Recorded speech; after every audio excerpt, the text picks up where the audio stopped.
전투기를 동원해서 EU 회원국의 민간 여객기를 강제로 착륙시킨 벨라루스에 대해서 EU가 강력한 경제 제재 카드를 꺼내 들었습니다.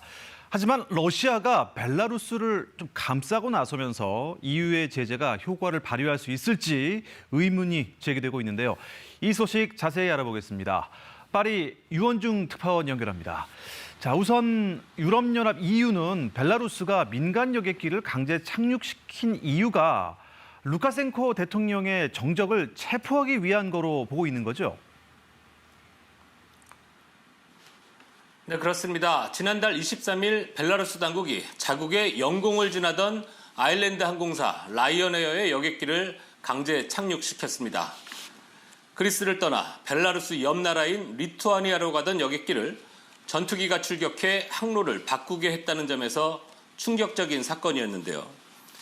여객기에 폭탄이 실렸다며 강제 착륙을 시킨 건데 착륙 후 폭탄은 발견되지 않았고 비행기에 타고 있던 루카셴코 벨라루스 대통령의 정적이 체포됐습니다.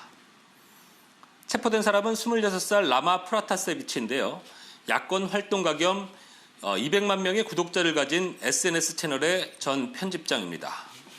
지난해 치러진 벨라루스 대선에서 부정선거가 있었다는 의혹을 제기한 뒤 망명 생활을 하던 중이었습니다. 유럽연합 EU는 EU 회원국 여객기를 상대로 한 이번 사태에 대해 발끈하고 나섰습니다. Cet acte inacceptable, cette violation du droit international appelait une condamnation et une réaction la plus ferme possible. Nous avons ainsi décidé de renforcer notre dispositif de sanctions individuelles et économiques. 네, 이렇게 방금 들으신 것처럼 EU가 이 문제를 규탄만 하고 넘어갈 일은 아니었을 텐데요. 벨라루스에 대한 경제 제재 내용 어떤 겁니까?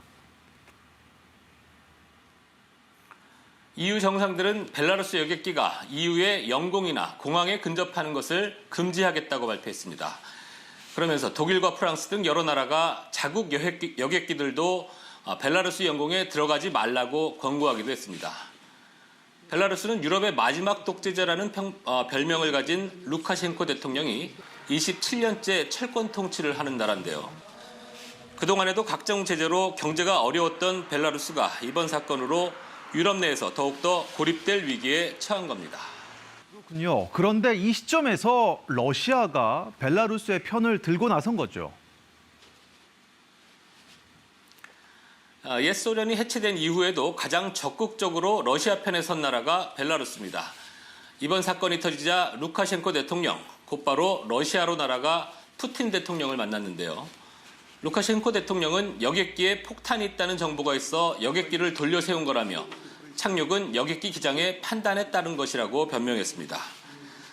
두 정상은 EU가 감정적 대응을 하고 있다고 했는데요. 특히 푸틴 대통령은 2013년 미국이 국가기밀을 폭로한 에드워드 스노든을 잡겠다며 볼리비아 대통령이 탄 비행기를 오스트리아에 인위적으로 착륙하게 한 사건을 언급하며 EU를 비난했습니다. Самолет президента Боливии в свое время посадили. Да. Президента вывели из самолета, и ничего, тишина. 네, 러시아가 이렇게 나온다면 EU의 제재가 이를 발휘하기 좀 힘들게 된 거 아닌가요? 어떻게 분석되고 있습니까? 네, 북한을 생각하면 이해가 쉬울 것 같은데요. 벨라루스는 인구가 1,000만 명이 안 되고 오랜 독재 통치 아래서 대외 경제 활동이 활발한 나라가 아닙니다. 따라서 EU가 추가적인 제재를 하더라도 러시아가 적극적으로 도와준다면 큰 어려움은 피해갈 수 있는 상황입니다. 지도를 잠시 보면 러시아 코앞에 있는 벨라루스를 제외하고는 대부분 과거 소련의 영향권에 있던 여러 나라가 지금은 나토 회원국인 걸 알 수 있는데요. 벨라루스의 지정학적 중요성을 감안할 때 러시아는 절대 벨라루스가 EU에 의해 희생되는 것을 두고 보지 않을 공산이 큽니다. 여객기의 영공 통과 싸움도 마찬가지인데요. 유럽과 아시아를 잇는 주요 항공로인 벨라루스.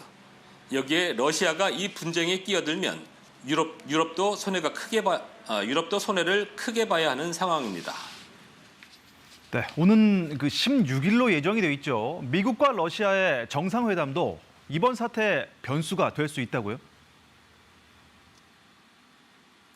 그렇습니다. 중국 견제를 최우선 과제로 삼고 있는 미국이 중국과 러시아를 동시에 상대하기는 힘들다 보니 러시아와의 관계를 더 악화시키지 않기 위한 메시지를 보내지 않겠느냐 하는 것이 이번 미러 정상회담의 성격에 대한 대체적인 평가입니다.